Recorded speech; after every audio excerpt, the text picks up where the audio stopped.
Hello guys, good morning, have a nice day.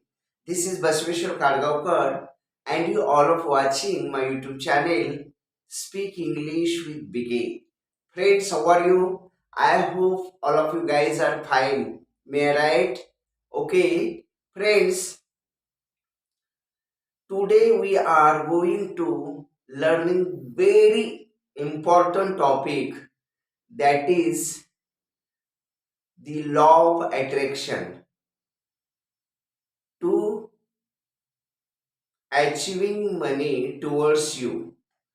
तर मित्रांनो, आज आपण लॉ ऑफ अट्रॅक्शन याचा सेकंड भाग म्हणजे पैसा आपल्याकडे कसा खेचला जातो and will there is a very big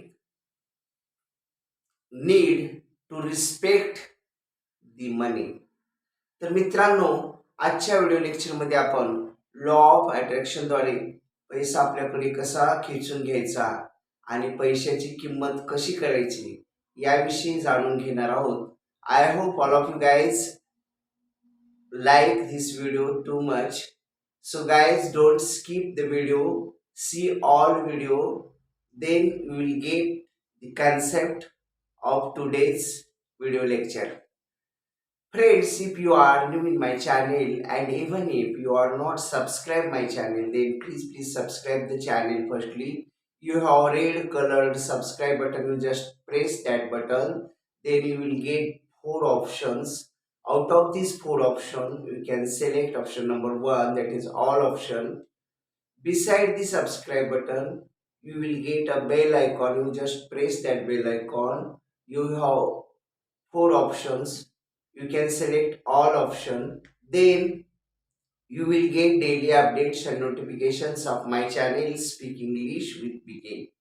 Okay, so let's start today's topic, that is attracting money towards you.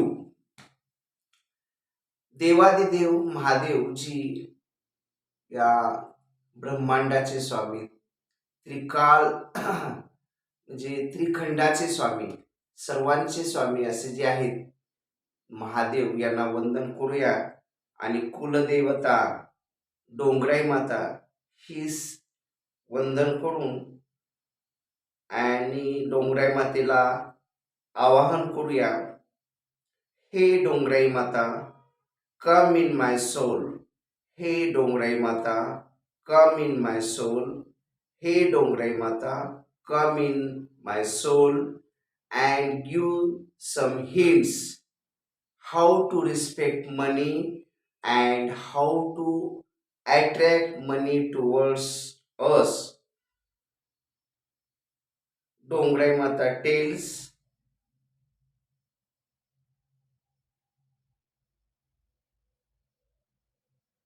तर डोंगराई माता आता माझ्या मुखाद्वारे म्हणजे जे सांगणार आहे ते डोंगराई माता सांगणार आहे. मी फक्त निमित्त मात्र असणार आहे. मी माध्यम आहे. डोंगराई माता जे आपण आता मला विचार देईल माझ्या डोक्यामध्ये, कारण आपण डोंगराईचं आवाहन केलेलं आहे, तर त्या विचाराचा अवलंब करूया आणि आपल्या जीवनामध्ये जी उणीव आहे पैशाची, ती पैसा आपल्याकडे कसा अट्रॅक्ट करायचा आणि पैशाची किंमत कशी राखायची याविषयी आज जाणून घेऊया. ओके मित्रांनो, आपल्याकडे ज्या वेळेला पैसा येतो त्यावेळी मनामध्ये खूप खुशी होते किंवा वेगळेच फिलिंग असतात बघा. पैसा आपल्याकडे येताना मनावर चेहऱ्यावर आनंद असतो की नाही. पण त्याचे रिव्हर्स प्रोसेस असेल, आपल्याला काही कारणानं पैसा आपल्याला द्यावा लागणार आहे, पण देताना सुद्धा फिलिंग्स आपल्या तशाच सेम असल्या पाहिजे. म्हणजे आपण एखाद्याचे, आता उदाहरणार्थ एखाद्याचे आपण 50,000 रुपये घेतले आणि त्याला ते रिटर्न करायचे आहेत, एक 5-6 महिन्यानंतर आपण त्याला रिटर्न करतो. मग ते 50,000 घेताना जे भाव होते तेच भाव आपल्या हृदयात असले पाहिजे. देताना मग आता हे 50,000 चालले, उगीच चालले, अगर हे असले तर अजून किती मी हे केलं असतं ते केलं असतं, म्हणजे मनामध्ये हिचकिच होत असेल, मन दुःखी होत असेल, पैसे देताना बळजबरीनं द्यावं लागतात काही असं जर मनामध्ये वाटत असेल, तर आपण पैशाची रिस्पेक्ट करत नव्हतो. कारण ज्या फिलिंग्स पैसा घेताना असतात, तशाच फिलिंग्स समोरच्याला पैसे देताना सुद्धा त्याच भावानं, त्याच आनंदानं आपण दिली पाहिजे. तरच आपण पैशाचा रिस्पेक्ट करत असो. The feelings when taking money towards you are the same when the feeling giving money to another one are both are same. दोन्ही फिलिंग सारख्या असल्या पाहिजे, तर आपण पैशाचा रिस्पेक्ट करत असो. तसेच पैसा आल्यावर जो आनंद होतो तो दिल्यावर दुःख नाही झालं पाहिजे. आपल्या छातीमध्ये म्हणजे हृदयात असं दुःखी भाव नाही झाला पाहिजे किंवा विचार वेगळे दुःखी किंवा आपल्याला कष्ट देऊन, चिंता देऊन जर तो पैसा आपल्यापासून जात असेल, तर आपण पैशाचा रिस्पेक्ट करत नाही. तर असं जर करत असू तर पैसा आपल्याकडे अट्रॅक्ट होणार नाही, नाही, नाही. पैसा अट्रॅक्ट करायचा असेल तर त्याची इज्जत केली पाहिजे, पैशाची किंमत केली पाहिजे. जे भाव आपण दुसऱ्याला पैसे, आपल्याकडे पैसे येताना जसे आपले भाव असतात आनंदी, तसेच पैसे दुसऱ्यांचे देताना सुद्धा आनंद भाव असला पाहिजे, तरच पैसा आपल्याकडे येतो. मित्रांनो, या गोष्टी कुठल्या पुस्तकात वगैरे शिकवल्या जात नाहीत. त्या संस्कारात असाव्या लागतात, आपल्या रक्तात असाव्या लागतात. आणि या सगळ्या गोष्टी बाहेर आज डोंगराई माता आपल्याकडून वधवून घेत आहे. कारण these very things are very important in life cycle. आपल्या जीवनाच्या प्रवासात ह्या गोष्टी खूपच महत्वाच्या आहेत. बरोबर आहे का नाही? आणखी समजा आपल्या घरी पाहुणे येतात, गेस्ट येतात का नाही, आपली भारतीय परंपरा काय सांगते? अतिथी देवो भव. येणाऱ्या पाहुण्यांचं आपण स्वागत केलं पाहिजे. एखादी देव घरी आल्यावर जसं आपण त्याचं स्वागत करतो, अगदी तसं आपल्या घरात जे ज्या बऱ्यापैकी जे चांगलं आहे ते त्यांना खायला दिलं पाहिजे, त्यांचं आदरातिथ्य केलं पाहिजे.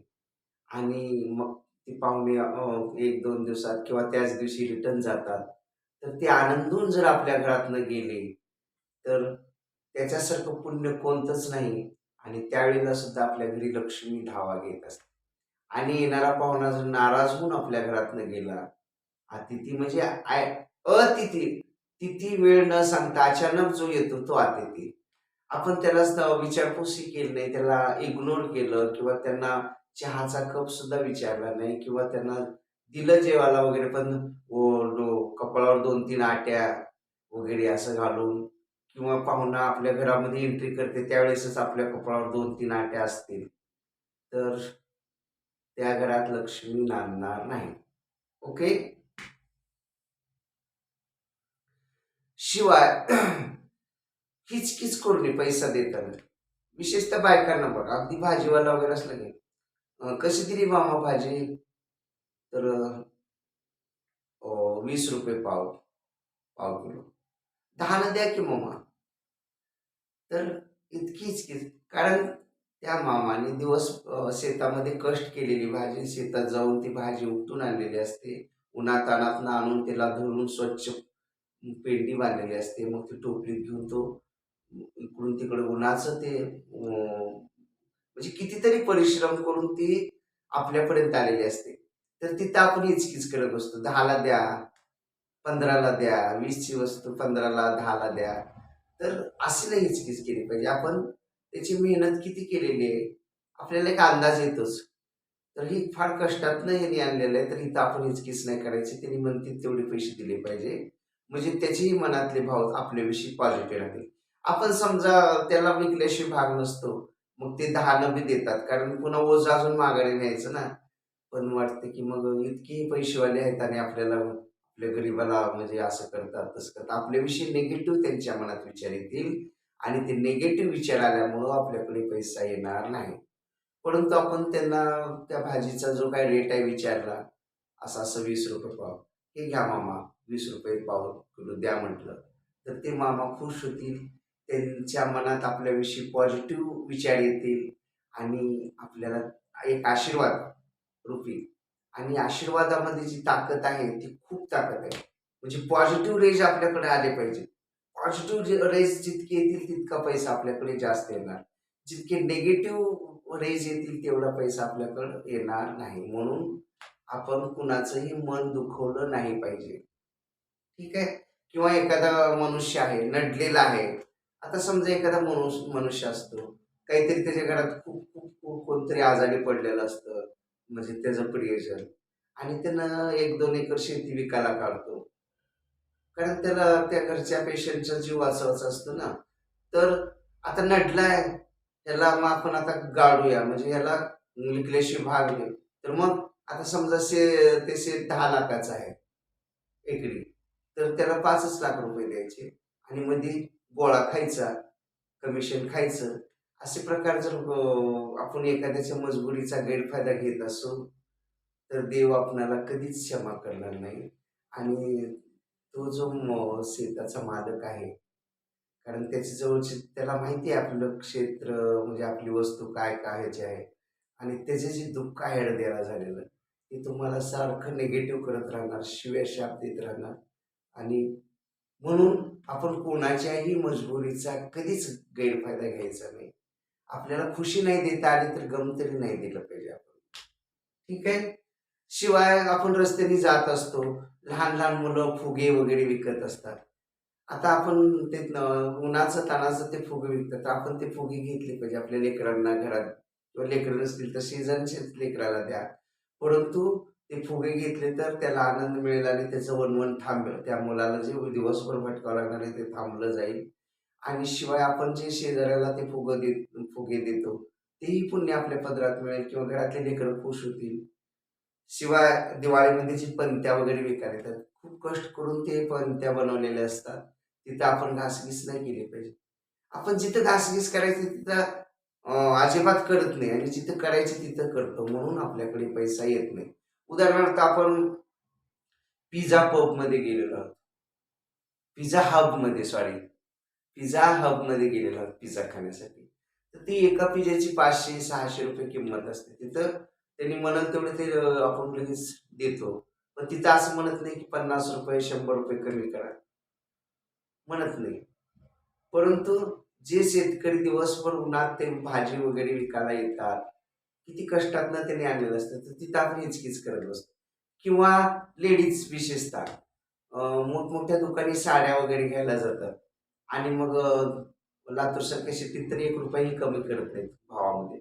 तर तेवढीच ही साडी 5,000ची किंवा 5,200ची गपचूप घेतात. त्यामध्ये कुठलीही हिचकिच करत नाहीत. तिथं आपण करू शकतो ना, आपण करत नाही.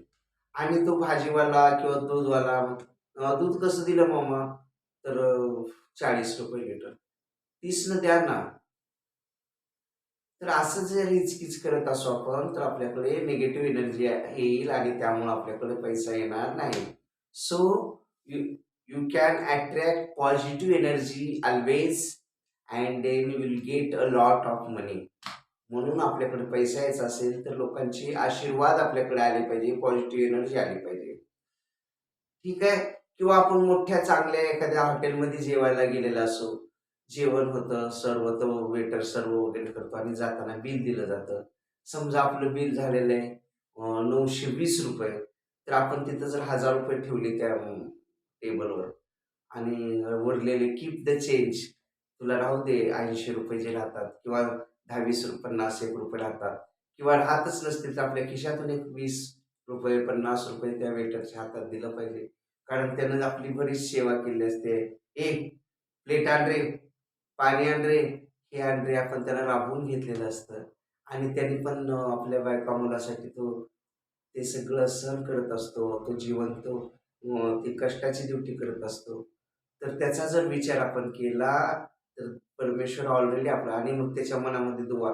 आपण त्याला ₹20 किंवा ₹10 दिलं तर त्याला तर पगार असतेच काय थोडी बहुत. परंतु आपण ₹10-20 दिल्यावर त्याला जी खुशी मिळते आणि ते पॉझिटिव्ह रेज आपल्याकडे येतात, आणि तेच रेज आपल्याला अनेक प्रकारे धन आपल्याकडे खेचून आणण्याची ताकद असते त्या आशीर्वादामध्ये, त्या पॉझिटिव्ह रेजमध्ये. हे छोट्या छोट्या गोष्टी आहेत, पण आपण लक्ष दिलं पाहिजे. आपण कुठे बी उगा घासगीस करायचं जर सोडून दिला पाहिजे स्वभाव. कारण प्रत्येक ठिकाणी जर आपण घासगीस करत असू तर आपल्याला बी घासगीस केल्याशिवाय पैसेच मिळणार नाही. म्हणजे जसं आपण देऊ तसं ब्रह्मांड आपल्याला देणार आहे. जसं आपण वागू तसं ब्रह्मांड आपल्याशी वागणार आहे. म्हणून आपण always respect the money, respect the peoples. आपण पैशाचा आणि माणसांचा नेहमी आदर केला पाहिजे. ओके, म्हणजे पैसा आपल्याकडे येईल. शिवाय जे गरजवंत असतात किंवा भीक मागायला येतात, भिकारी असतात, अपंग असतात, यांना आपण 5-10 रुपये खिशातून काढून दिलं पाहिजे. अपंग वगैरे दारात भीक मागायला येतात किंवा रस्त्याने चाललेले दिसतात, तर आपण त्याच्या हातात 5-10 रुपये. कारण अपंग जे असतात त्यांचं शारीरिकदृष्ट्या ते अपंग असल्यामुळे कुठलं कष्ट वगैरे करू शकत नाही. त्यामुळं त्यांची दुवामध्ये खूप ताकद आहे, त्यांच्या आशीर्वादामध्ये खूप ताकद आहे. शिवाय भिकारी लोक अगदी भीक म्हणजे अगदी अन्न एक वेळ खायला सुद्धा अन्न नसतं, मग ते भीक मागणारे वगैरे आता असं असं कडेवर लेकरू वगैरे घेऊन येतात बायका बांधून वगैरे. तर अशा लोकांना आपण 5-10 रुपये दिले तर त्यांचा जो आत्म्यामधला जो आनंद आहे, पॉझिटिव्ह रेज आपल्याविषयी येतात, त्यासारखी दुवा कशात नाही. किंवा रस्त्यावर गायी वगैरे दिसली तर तिला चारा दिला पाहिजे, तिला नैवेद्य खायला दिला पाहिजे, मुंग्यांना साखर टाकली पाहिजे किंवा माशांना खाद्य टाकलं पाहिजे. शिवाय आपण अं, एखादं गरीब मूल आहे पण हुशार आहे, एखाद्या एकदम गरीब परिस्थितीतलं, तर त्याच्यासाठी पुस्तक म्हणा किंवा वह्या म्हणा किंवा त्याच्यासाठी एखादं दप्तर म्हणा, जे काही शक्य आहे ते आपण घेऊन त्यांना जर दिलं तर त्याच्यासारखं पुण्य कशात नाही. आणि यामधून सुद्धा आपल्याकडे भरपूर पॉझिटिव्ह ऊर्जा येऊन आपल्याकडे भरपूर पैसा येतो. ही जी नैतिक गोष्टी आहेत त्या आपण आत्मसात केल्या तर आपलं जीवन उंचावतं आणि भरपूर पैसा आपल्याकडे अट्रॅक्ट होतो. आणखी आपण प्रत्येक माणसाचा आदर केला पाहिजे, कुणाचाही अनादर नाही केला पाहिजे. आता एखादा गरीब असेल त्याचे कर्माचं फळ किंवा गरिबी त्याचं त्याचं नशीब असेल, पण त्याला आपण हिणवलं नाही पाहिजे. कारण दिन बदलते है, प्रत्येकाचे दिवस बदलत असतात. मग आपण जर त्याला निगेटिव्ह करत असू, टॉर्चर करत असू किंवा तू गरीब आहेस किंवा तुझ्याकडे पैसा नाही अगर असं काहीतरी म्हणणं वगैरे, तर त्यामुळं जे त्याच्या मनातल्या निगेटिव्ह रेज जे आपल्याकडे येतात त्यामुळं सुद्धा आपल्या धनाचा नाश होतो किंवा आपल्याकडे येणाऱ्या धनाच्या वाटा बंद होतात आणि मनी अट्रॅक्ट होत नाही. म्हणून आपण कुणाची शिव्या शाप घेण्यापेक्षा आपण काय घेतलं पाहिजे, दुवा घेतली पाहिजे. कारण त्याच्याशिवाय पैसा आपल्याकडे कधीच येणार नाही. आणि जर आला आणि आपण जर कोणाची शिव्या शाप घेत असू तर तो पैसा टिकणार नाही. 100% तो पैसा निघून जाणार, निगेटिव्ह एनर्जीमुळे तो नष्ट होणार. म्हणून we always attract positive energy as well as positive money. आपण जितकं म्हणून सकारात्मक एनर्जी आपल्याकडे किंवा दुवा घेऊया तितका पैसा भरपूर आपल्याकडे येणार आहे. लॉ ऑफ अट्रॅक्शनचा तो नियमच आहे. ब्रह्मांड आपल्याला देतं. आपण आता काल कुबेर मुद्रा केली वगैरे वगैरे, परंतु आपली नैतिकता, आपल्यामधली जी ह्युमॅनिटी आहे, माणुसकी आहे, पैशाविषयी जो आदर आहे ते सुद्धा बघतं निसर्ग. आणि तो जर आदर आपल्याकडे नसेल तर आलेला पैसा पण टिकणार नाही. कारण निसर्गाला मागितल्यावर ते देईल, ब्रह्मांडाला मागितल्यावर देईलही एखाद्या वेळेस, परंतु टिकणार नाही. तर टिकण्यासाठी, त्याचा उपभोग चांगल्या कामासाठी होण्यासाठी आपले मन किंवा आपल्यामध्ये लॉयॅलिटी, प्रामाणिकपणा, नम्रपणा पाहिजे, पैशाविषयी रिस्पेक्ट पाहिजे. आणि माणूस जे आहे प्रत्येक माणसामधला माणूस आपल्याला कळला पाहिजे, त्याची गरज कळली पाहिजे. आणि आपण त्या माणसानं माणसाशी माणसासारखं वागलं आणि माणसामध्येच ईश्वरत्व हुडकलं, कारण माणसातच देव आहे. म्हणून जर आपण ह्या सगळ्या बाबीचा विचार केला तर धन आपल्यापुढे हजारो पटीने आकर्षित होणार. कारण पॉझिटिव्ह ऊर्जेमध्ये इतकी ताकद आहे की ब्रह्मांड आपल्याला पाहिजे तेवढा पैसा देणार. परंतु आपल्यातली नैतिकता पण जिवंत असली पाहिजे. बरोबर आहे का नाही? So guys, I hope all of you guys understand the loyalty and about respecting money as well as power of attraction, that is law of attracting money, etc., etc. And even if there is any type of difficulty, any type of conclusion, then please contact me, or you just put your difficulty in comment box. I will try to sort out your difficulty 101%. So guys, we stop here. Thank you. Thanks a lot. Keep smiling forever.